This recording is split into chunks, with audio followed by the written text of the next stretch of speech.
Hello guys, already আমাদের গাড়ি ready হয়ে গেছে। যে মামা রেডি করলে এই মামার সাথে একটু কথা বলবো আর কি।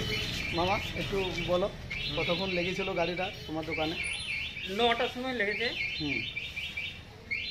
এই এতক্ষণ অবধি হলো, এতক্ষণ কাজ কমপ্লিট হলো।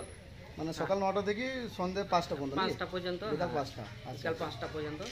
কি কি কাজ হয় মানে এখানে তোমার এখানে? মোটামুটি এখানে যাবতীয় কাজ হয়, এখন নাগরদোল্লা অবধি ফিটিং হয় এখানে। সব কিছু নতুন, এমনি গরু গাড়ির চাকা থেকে ধরে, এখন তো চাকা বন্ধ হয়ে গেছে, আগে হতো নাঙ্গল হতো, এখন গ্রিল, গেট, শাটার এসব।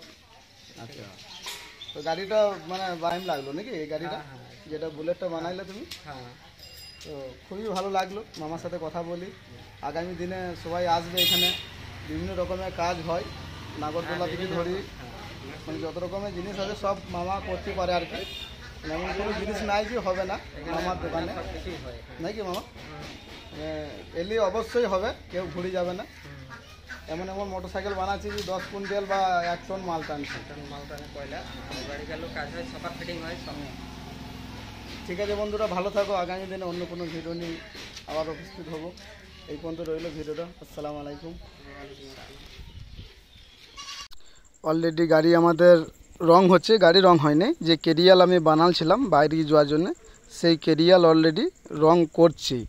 রাজা রং খুব ভালো রং করতে পারে তো রাজা, ওই জন্য রাজা এসে বললে যে ভাই একটু রং করে দিই। বললাম বেশ ঠিক আছে, রং একটু করে দে। 4টা জিনিস বানালছিলাম, দুটো তেল নিয়ে যাওয়ার জন্যে আর দুটো ব্যাগ। 4টা জিনিসই রং করছি আর কি। অলরেডি রাজা 3টি রং করে দিয়েছে, 1-2 বাকি আছে রং করতে। তো বন্ধুরা অবশ্যই চ্যানেলটা লাইক, কমেন্ট, শেয়ার অবশ্যই করবে কেউ যদি নতুন হয়ে থাকো। আগামী দিনে অন্য কোনো ভিডিও নিয়ে আবার উপস্থিত হব। এই পর্যন্ত ভিডিওটা রইল বন্ধুরা।